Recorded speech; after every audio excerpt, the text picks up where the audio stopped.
اصل بات یہ ہے، ایک مسئلہ سمجھ لیں کہ چونکہ حد بڑی سخت ہے، تو جب حد سخت ہے تو اللہ نے ثبوت بھی سخت رکھ دیا ہے کہ نہ ہی کبھی چار گواہ اکٹھے ہوں گے اور نہ حد لگے گی، تاکہ وہ بچ سکیں اس عذاب سے۔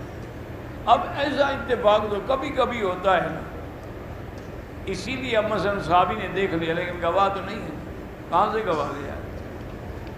تو اس لیے جب عذاب زیادہ ہو تو پھر اس کا ثابت کرنا بھی سخت ہے۔ یہ اسلام کا نظام ہے، حکمت ہے، تاکہ ایسا نہ ہو کہ لوگ ایک دوسرے پر تہمتیں لگا کے حد مرواتے رہیں۔ نہیں، ان کو گواہ دینے پڑے گا، گواہ دو نہیں چار گواہ دینے پڑے گا، اور پھر وہ چار گواہ یہ گواہی اگر دیں کہ ہم نے مرد عورت کو بغیر کپڑوں کے کمرے میں ایک لحاف کے نیچے سویا ہوا دیکھا ہے، پھر بھی حد نہیں لگے گی۔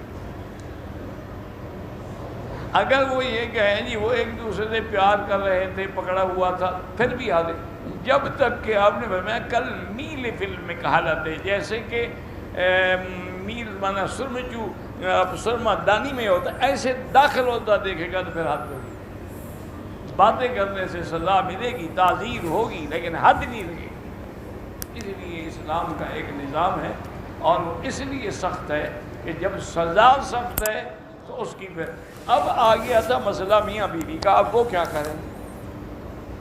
اس کے لیے اللہ نے پھر ایک راستہ بتلا دیا کہ 4 دفعہ قسم کھائے اور 5ویں دفعہ اللہ کے غضب کی طرف، اگر وہ قسم کھا لے تو پھر وہ حد سے بچ جائے۔ اسی طرح عورت بھی قسم کھائے، اگر عورت بھی قسم کھا لے وہ بھی حد سے بچ جائے، اور اگر حد قسم نہ کھائے تو پھر اس کو حد لگائی۔